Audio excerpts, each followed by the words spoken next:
Welcome to Inspire and Move, the show that inspires you to create, connect, and grow.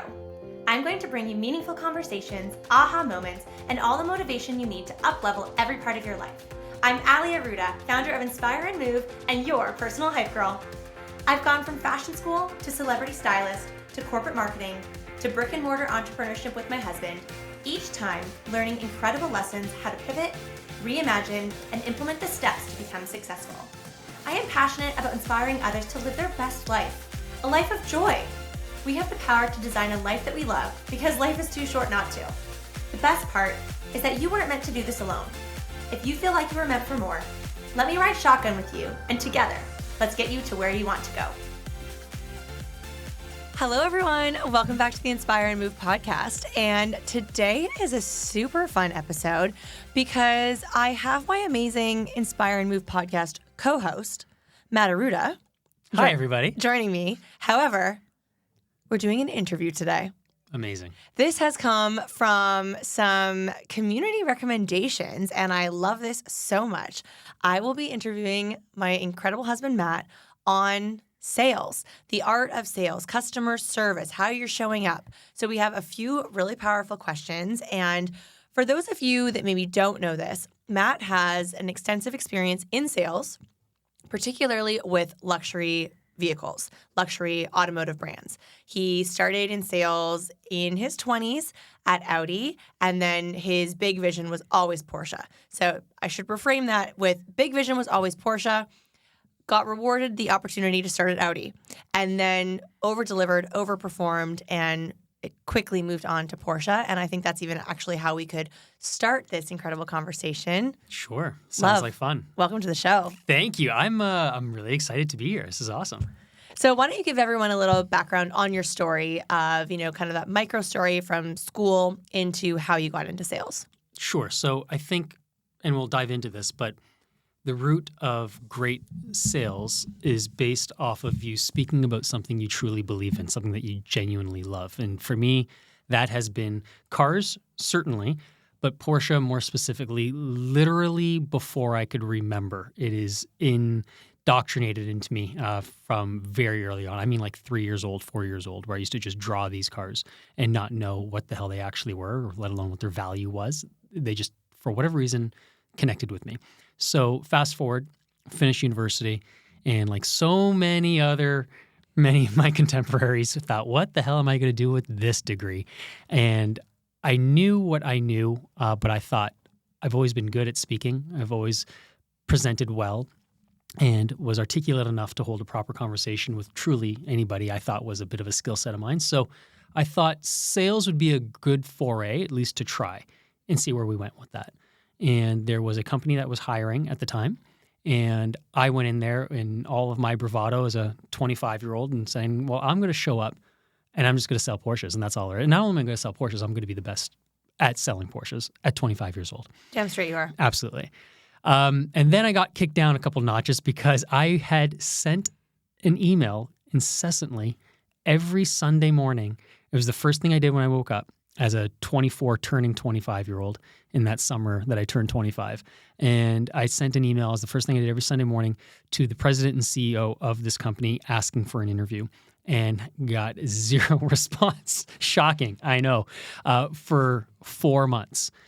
I started in May, and I finally remember getting an email back in early October. And I remember it was early October because it was just before Thanksgiving. So 4 months of nothing. And then his response was as simple as, fine, what are you doing on Monday at 4 p.m.? And it started from there.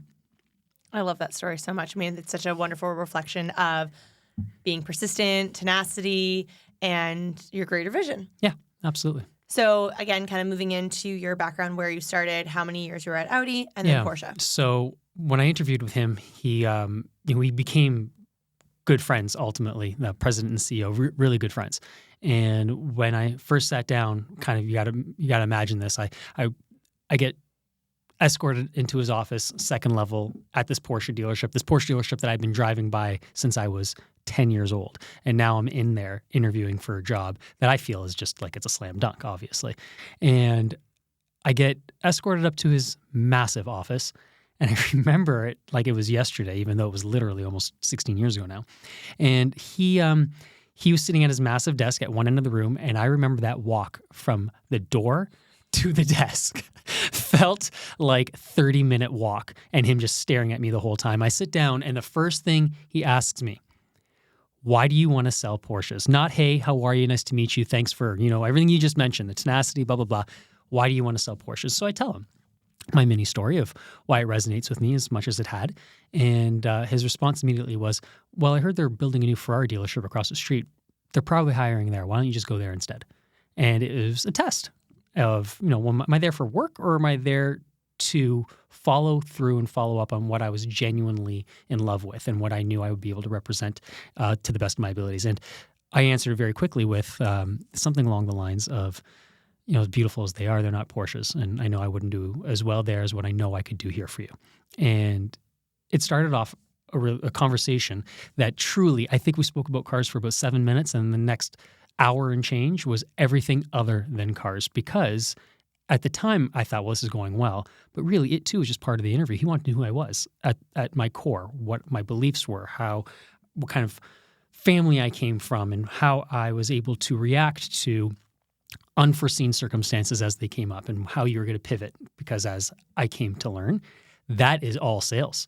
It's never as easy as someone comes in, someone buys, and then they go away. It never goes that way. You always have to be on your toes and be creative and be a problem solver, but also do it from a place of genuine want and what I mean by that is by wanting to help them find what it is that they're looking for. People come to you for help because they can't do it themselves. So you have to believe in yourself to know that you're representing something larger than just you trying to make a sale in the X and Y's of what that means, right? And so ultimately, he asked me if I would consider another product, another brand, not Porsche. I kind of told him no, which is bold in of itself. But he says to me, he's got guys there that have been working for him in the brand and outside of the brand for years, and in some cases decades, that have been like 15 years trying to get into Porsche. And that there's a laundry list of guys who want one of these 6 very coveted positions that are downstairs in the building that we were at. And I remember remarking very quickly afterwards that it sounds to me like those guys are there looking to get this next position simply because it is the next natural step in the progression of their career, versus where I'm coming from, where I want this because it is a genuine belief and passion that I can represent it better than anybody else here. You can learn the vehicles, you can learn anything that you want to be a part of, but there's always that kind of unspoken connection to the product or the service that you sell that is immediately recognizable in the counterpart that you're sitting across from. And that's the part that separates you from the guy who's trying to get the deal done versus you being the person truly, genuinely trying to make the connection to why this is going to benefit the person that is across from you by comparison. Okay, and I love that you said the word passion, because that is literally one of the places that I wanted to start in terms of this interview. Sure. Is talk to all of us about the significance of passion in relation to sales. When you come from a place of passion, you're no longer leading with closing the deal because of the dollar that's attached to it. What you come to quickly recognize and realize, and this is truly the case in any walk of life, if you lead with genuinely wanting to be helpful, adding value to the person that you're sitting with, then ROI is already calculated. It's already going to come part and parcel of all of the work that you've done up to that point. And that's not to say that you have a closing ratio of 100%. Nobody does. In fact, a great closing ratio typically means you lose 3 of the 4 people that you ever talk to. That 3 of 4 people actually never buy anything from you at all. But that one person that does, if you have them buy from you based off of you leading with you genuinely loving the product that you're representing, speaking to them in a way that it lights up your face, and by extension, they read it and they become part and parcel of your own happiness and your own excitement speaking about this product, they'll never forget you for that. And truly, I've got clients that are 15 years plus that I'm literally in their phone as Porsche guy. That's how they recognize me. I'm Porsche guy, not sales guy or whatever the dealership name is they think of Porsche and they think of Matt. And that's amazing to me, from going from a 3 or 4-year-old kid who absolutely fell in love with the product, that there are now people out there that I'm their first thought when they think of that. And that didn't come from me leading with trying to close a deal because I'm trying to earn a bonus or trying to hit a target. It was genuinely, that has come about from speaking to it from a place first and foremost of passion.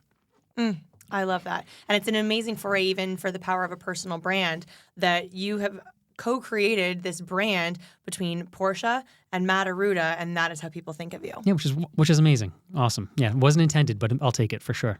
On the heels of that, and sort of talking about personal brand and passion and the connection, how do you feel when you hear the saying that people buy from people that they know, they like, and they trust? Sure. I think, people, you'll have somebody who buys based on dollars, but then you'll never see them again. Mm-hmm. And they aren't the client that creates a career for you. And they're not a client that you could be able to have in your pocket when you come across things that would work well for them. Where the magic happens is when there are people that connect with you on whatever level. And when they do like you and they do trust you, the sale is almost an it's an afterthought. It's a foregone conclusion that it's going to happen. You automatically shift to making sure that whatever it is that they're buying from you is truly done in their best interest at that point, because you've put the work in for them to trust you and to like you. And so you put it in based off of, again, it starts always from a place of passion and genuinely loving what it is you're speaking about. Once you do that genuinely, the ability for somebody to like you or to connect with you is natural, because I think they understand that that's where you're coming from. You're coming from a place of genuinely respecting the product that it is, or aligning yourself with the product that you're talking about. And, in this case, it's Porsches for me, which I'm very blessed with. But it could be anything, right? You can sell paper straws.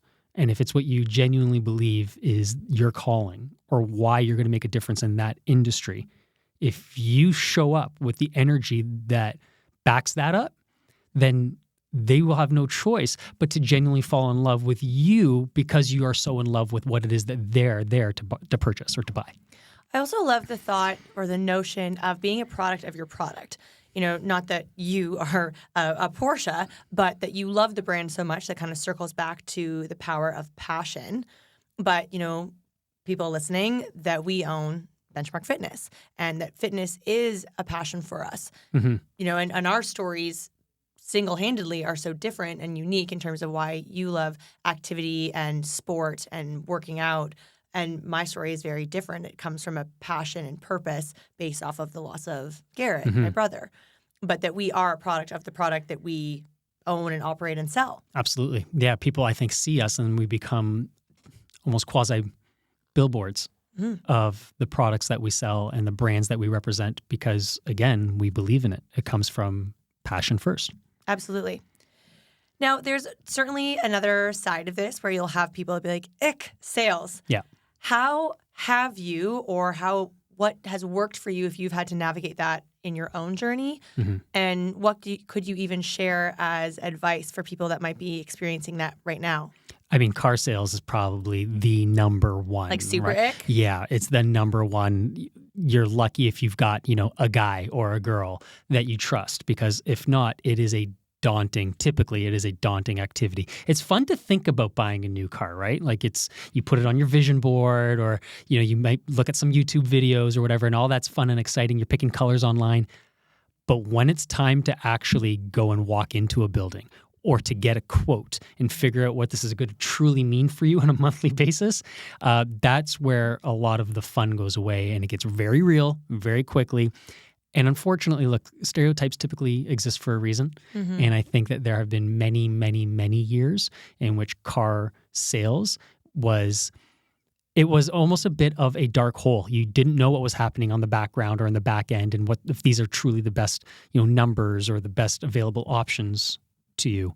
What I would say to that what I did to overcome this, and what I would recommend for anybody who is either, into it now or about to get into it, is find somebody who does it well and be a student of them, just to be able to emulate what it is that they, and maybe it's a couple of people. Maybe there's one person you see who is amazing at their follow-up skills, and that's what you need to be a part of. Then you see another person who is tremendous with interpersonal skills, with people literally live in front of them. And so pick up on word tracks that they use and how they respond to certain questions. And you're going to make it your own style, of course. But I would say, for me, I remember being very early on in my career, being 25 years old, and there was one guy in particular, and he sat in front of me. His office was in front of mine. And I remember there were full days where I didn't say a word to anybody. I didn't pick up a phone. I didn't walk up to anybody on the sales floor. I literally just watched this guy masterclass his way through two deals a day, deals a day. But he did it, again, from a place of genuinely wanting to help this person. And his follow-up was tremendous. And that's where a lot of the magic happens to actually get the deal done, to actually get that sale, is in the follow-up, especially if you're meeting these people for the first time and you're building that rapport, building that connection. People want you to follow up with them. And I think that's, there's a slippery slope here with what the icky part of sales is and what sales needs to be in order to be successful. There's one thing in following up intensively because all you're trying to do is get a number on the board. Mm-hmm.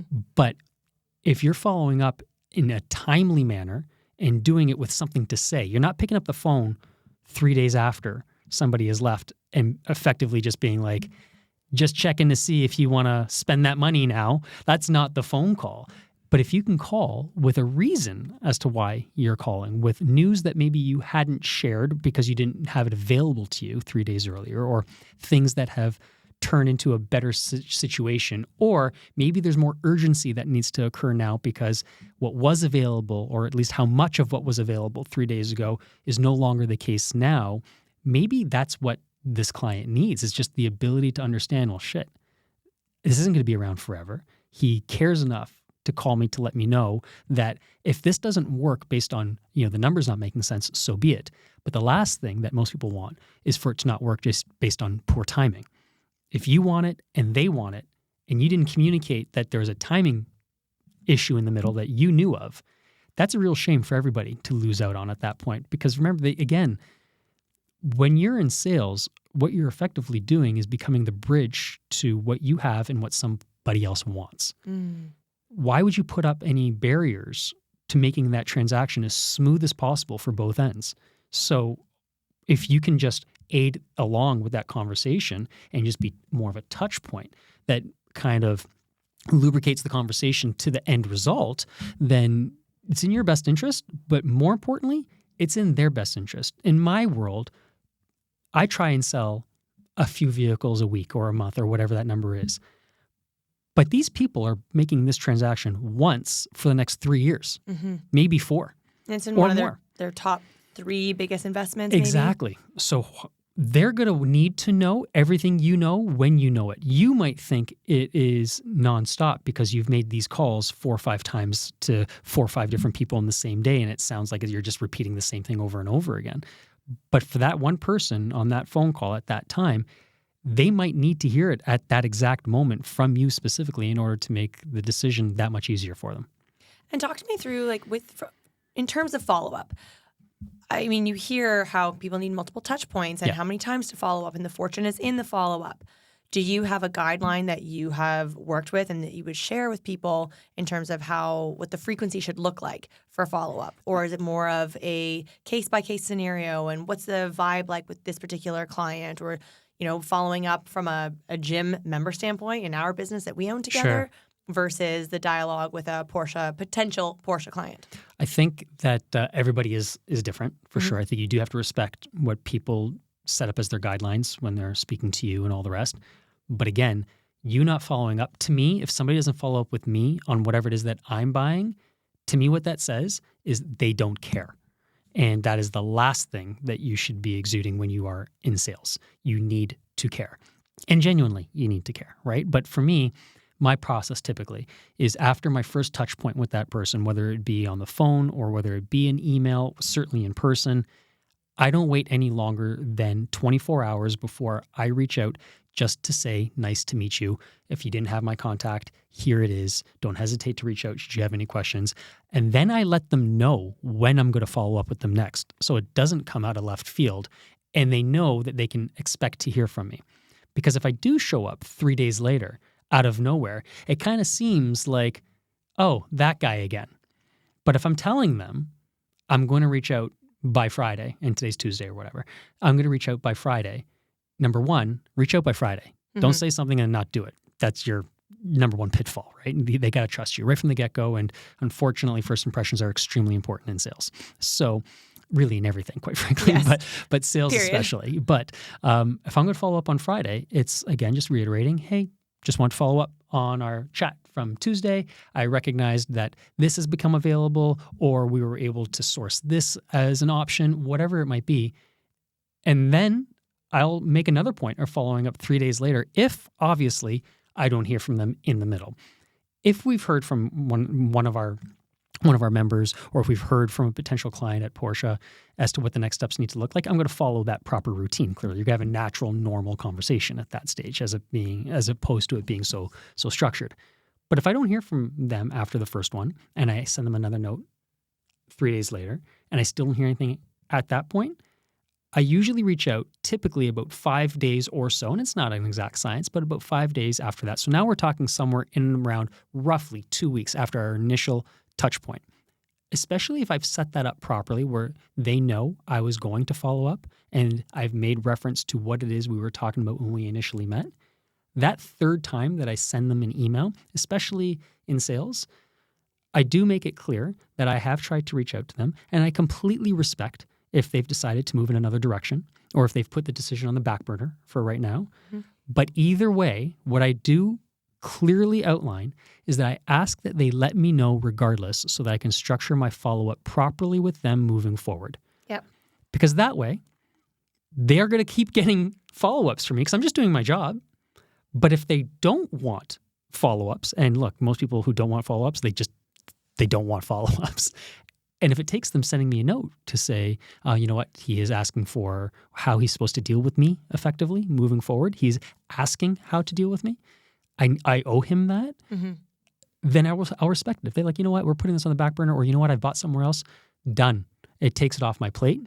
I've now know what direction I need to move in. And if it's not going to be with that person, no problem. Because remember, 3 or 4 people will not buy from me. Then I can move my energies into somebody else at that stage, at least, that is looking for what I can then provide to them. But that is not to say that I don't follow up with that person again. I usually make a note to follow up with them about 6 months after the fact. Largely because, A, I never want a door to shut. You always want to have somebody who always thinks of you when it comes time to whatever it is that you're representing or you're selling. But also, just because they say, in this case, you know, we bought somewhere else, you don't know how that's going to be executed moving forward. You know, they could have certainly purchased somewhere else, and then when it came time to take delivery of that product, it was a shit show, and it was a horrible experience. And a lot of times, those people might not come back to you because there's a source of pride where they chose somebody else over you, even though you brought the best type of salesmanship and represented the product properly and your follow-up was on point, and they still decided to go somewhere else.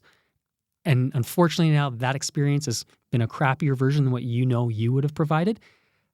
If they don't come back to you, it's not because you weren't better. It's because typically they're embarrassed. They don't want to swallow their pride and be like, shit, I should have stuck with you. So giving them another opportunity 6 months down the road might probably be more than the person who actually did sell them in the first place. And so keeping the door open and having them still have you as the person in mind when they think of whatever it is the product it is that you sell, it's as simple as just sending a 2-sentence email 6 months after the fact, and we could all do it. If you don't, it's just because you're lazy. You could do it if you wanted to. That's so good. That's such a great nugget to take away. Where and how do you track your follow-up notes? I do it a few different ways. So luckily we have a CRM as part and parcel of the software that we use with our dealership group, and it'll remind me. but I don't rely on that alone. I will put notes in my own calendar, and a lot of times those will, especially with what I do a lot of remote sales. So I might not have my laptop in front of me at any given point, but I'll have reminders that pop up on my phone, and it's a real quick touch point to remind me, because like everybody else, you've got a million things going on and you wear a ton of hats through the course of the day and the weeks and months and all the rest. So I try to give myself as many reminder spots as possible. CRM's a great one. My own old school Outlook calendar, I will write myself a reminder 3 months down the road. These people I'm talking about to you where I've lost a deal and I want to follow up with them in 6 months, I'm not going to remember 6 months from now who that was or what they needed. So I put a note in my Outlook, and 6 months later, like magic, it shows up. Follow up with Mr. Client on his 2025 Cayenne and go from there. I was just going to say that I wanted to get really focused on these questions about follow-up because I love details, especially for, what people can extract from this conversation for those of everyone like listening and watching.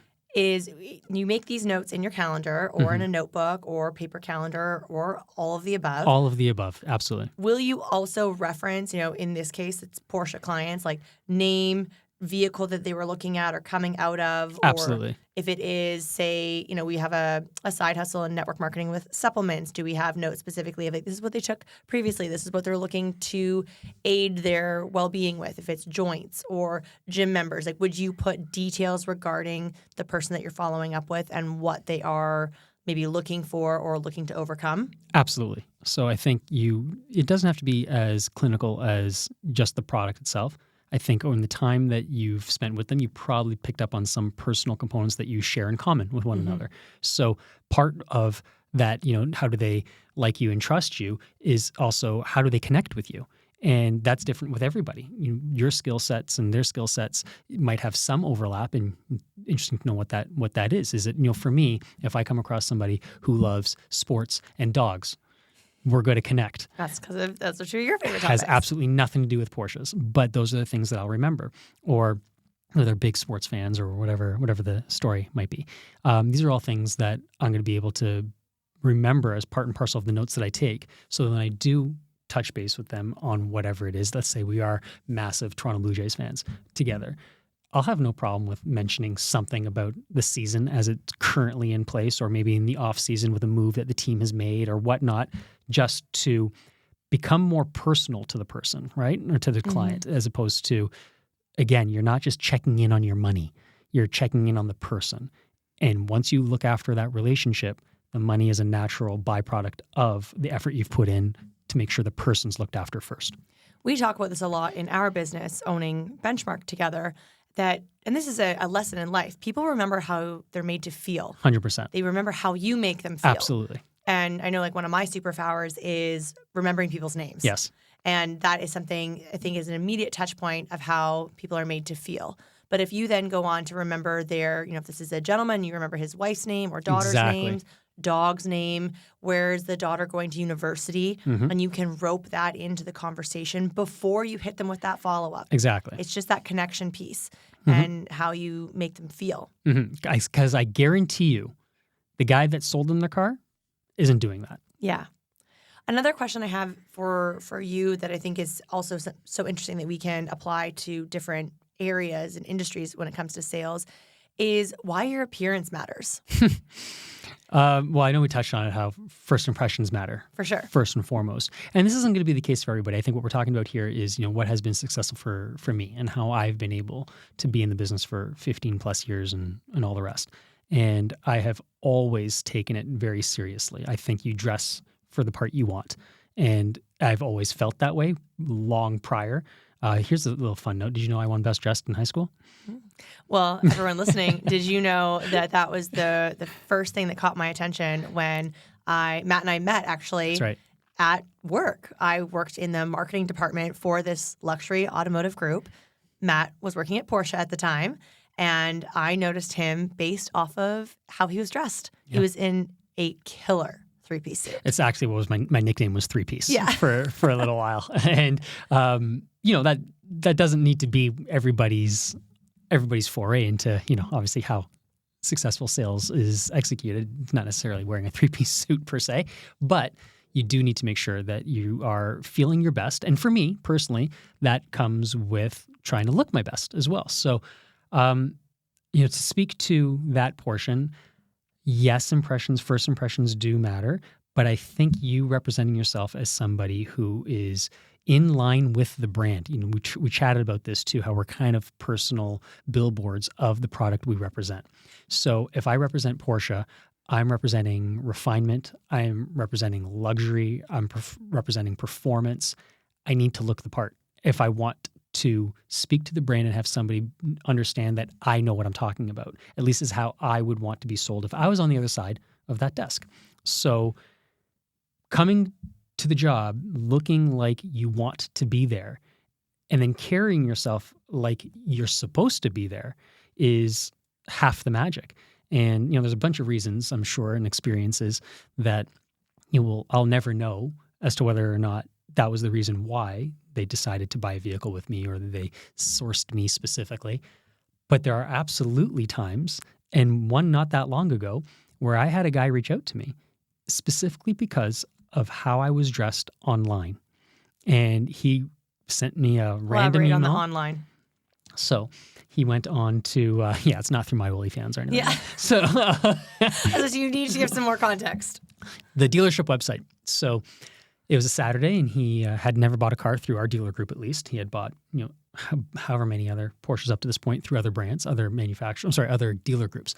And he went on our website, found a car that he wanted to purchase, or at least had interest on, and ultimately decided to peruse who was in sales, knew none of us, but decided to send me that email because he liked my blazer. It's amazing. And it's funny because I remember picking that blazer specifically for that day, and I thought it was on par for what I wanted to look like to represent the brand and live on that dealership website moving forward. He obviously agreed and sent me an email. And this was about 3 weeks ago, maybe 4 weeks ago now, since we are recording now. And he not only bought that car from me, but also then referred his neighbor, who has since bought 2 cars from me. And that neighbor has sent me a colleague who I have a meeting with next week. So in the course of 4 weeks, we are on 3 cars with the potential of a 4th, and who knows how many more after that once you obviously represent yourself properly and do the job you're supposed to do more than just wear a nice blazer. But all that to be said, none of that gets off the ground if I don't, for lack of a better term, give a shit enough to make sure that I'm representing my brand as highly as possible.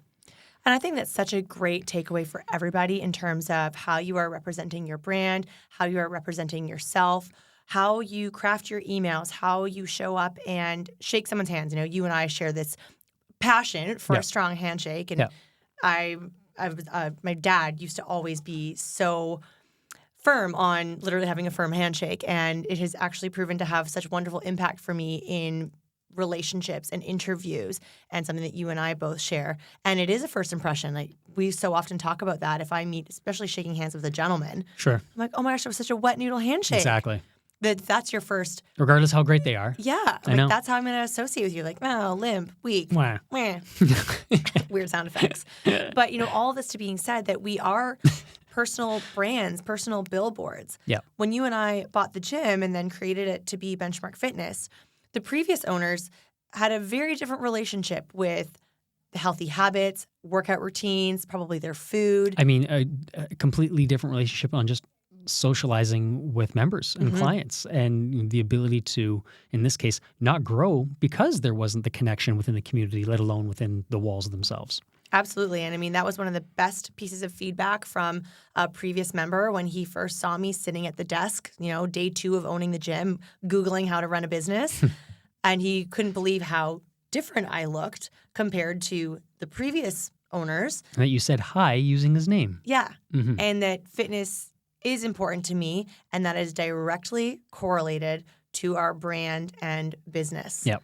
And I think that's a really powerful takeaway for everybody listening, depending on how this resonates with you. Are you in sales, like car sales, pharmaceutical sales, medical spa sales, or do you own a brick and mortar business that we sell memberships and personal training?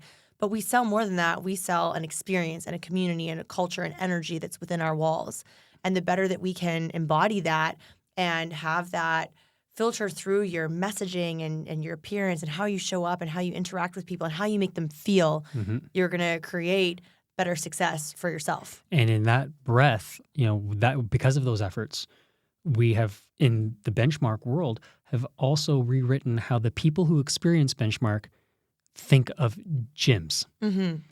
Before benchmark, a gym for me was a big cavernous, big box type of a location that you'd go in. Hopefully there's a gym available. There's all kinds of grunting. It's sweaty.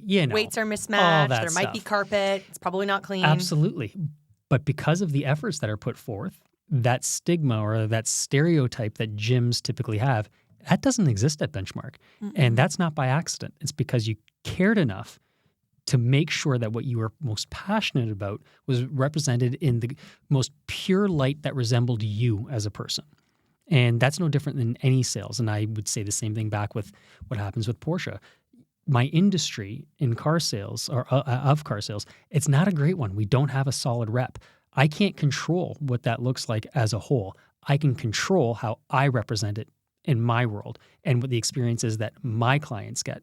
And knowing what that has looked like and what that will continue to look like moving forward, they haven't had a, for lack of a better term, experience with a car dealership for the years that I've worked with them. And that takes proper work and proper effort to make that happen. And you have to get over that sometimes, right? You'll have the best win, and we've both experienced this. The best win is when you meet somebody for the first time who has their own thoughts about how this industry or these industries operate, and they come in with their back up already, looking for a bit of a fight. They might not believe you. And the greatest victory is when you win them over. Oh, yeah. And you do it by just being you. And if you do that enough times, your reputation almost precedes you at that point, and your experience with it, doing it over and over again, it just becomes easier. And the byproduct of that is an incredible client roster that you can lean on for however many years you want to be in that business. I love that so much.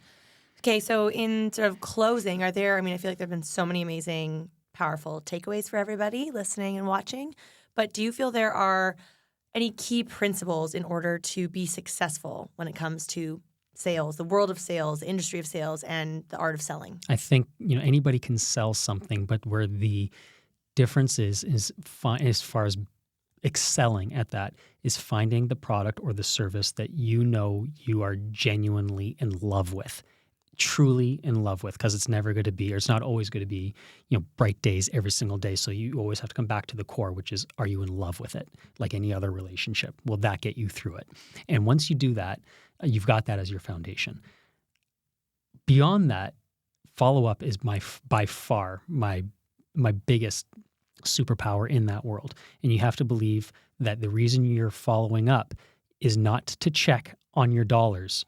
You're checking on your client and making sure they have everything they need to make the decision that is best for them. They don't know the product the way you know the product. They don't know the industry the way you know the industry. So all you're trying to be is the person that makes the point A to point B as smooth as possible. They want what you have, and you want to give them what you have. So why not get out of the way and make it as smooth as possible for that transaction to happen? I love that. This is a great interview, love. Good job. Our first interview together. How amazing. Well, and I think it's something that, you and I talk about so often at home, whether it be how your day has been in terms of Porsche wins or challenges. Sure. And one of the most powerful things you've shared with me, this was sort of early on last year, was an opportunity I had, ironically, with Porsche. Yeah. And the conversation was great, and then the outcome was very different. You didn't get what you were looking for initially. Yes, initially. And you encouraged me to, respond as a follow-up with gratitude and not close the door and not believe that the door has been closed. Not only that, but to also make a note to follow up with them again. Yes. And then something amazing happened. Then they came back with a vengeance, with a really neat opportunity that has created my own beautiful relationship with Portia. Not in sales, but really in a partnership. And how cool now that we get to do it alongside one another. Yeah, and cool that you you know the cars, and we can have shop talk in that respect, and you know what I'm talking about when I bring up certain intricacies of the brand and all the rest, which is kind of fun. And it's allowed me to provide greater value to this partnership. And Absolutely. that's a conversation that we love having on the show as well, about partnerships and how to provide value, how to over-deliver, and all of these things. And I think some of these lessons and tidbits that you've shared in this interview are going to be so powerful for people to take away and extract and apply into their life, their business, their relationships, because so many things that we do in life and in our businesses comes back to sales and relationship building. Everybody is always in sales, and it might not be for a product or for a service, but it certainly is of themselves, potentially, of trying to get their own ideas put across. You might be in a 9-to-5 job, but you're kidding yourself if you don't think that you're not selling yourself as the commodity in that 9-to-5 job to your bosses, to your managers, to the clients that buy the products that you are on the assembly line of, whatever it is. Everybody is in sales. Everybody might be a commission-based sales rep, but everybody is constantly selling themselves to ensure that they are their best version of who they are in the role that they hold at any given point. You're always negotiating. Parents negotiate with kids all the time, constantly selling. Finish your dinner. You're only allowed out if once you do this. Sales. It's everywhere, and it doesn't need to be an ugly word. It's just part and parcel of making sure that you represent the best parts of what you can bring to the table to ensure that the people that are around you could take advantage of what it is that you know so well. Absolutely. And I think even, the world of social media, that you have paid advertising, paid partnerships that you will see on people's Instagram, for example. But there's also, you're producing content that is directly related to what you do and who you are selling. I think of one of our trainers at our gym, Jess. She has been crushing it with her content game. And she's not looking to sell. She's not selling personal training specifically with the call to action of buy a 24-pack to train with me. She is selling herself as a personal brand. Her legitimacy. Yep. As a person who is an expert in her field. That's as a trainer. She's an authority in that field. Exactly. 100%. And that's always how it's going to be, regardless of, what the title is, let's say, on your business card. I think everybody could always benefit from understanding that at any given point, in any role that you do, you are representing something more than just yourself. And as soon as you realize that the better you do that, the better off everybody is around you. It moves away from being a selfless game and becomes more of a game in which you are serving. We're all in sales, so just embrace it and practice some of these key principles that Matt has so naturally shared. I'm so excited to go sell some things. Let's go sell some stuff. Well, I love you so much. Thank you for being such an amazing guest. Thank you. And guys, hey, if anyone wants to buy a Porsche, we'll put it in the show notes. That's so right, you can I'm your guy. Check out Matt on the Porsche website and check out that blazer. It's a stellar blazer. I have not even seen this photo. I can't wait to check out this blazer. Maybe you can wear it, take me out on a date and wear that blazer. It's true. I'm fighting him off with a stick. That's right. Guys, thank you so much for listening to the Inspire and Move podcast, for being here. If you have a few moments to leave a 5-star rating, a review, I would be so, so grateful. And if this resonated, maybe give a little story share it with a friend, share it on your Instagram. We would appreciate that so much. We love and appreciate you, and we'll see you again soon. Bye, guys. Thank you so much for listening. If you loved this episode, it would mean the world to me if you took 30 seconds and shared this on social media, send it to a friend, or leave a 5-star review. There is power in community, and I am so grateful to have you part of mine.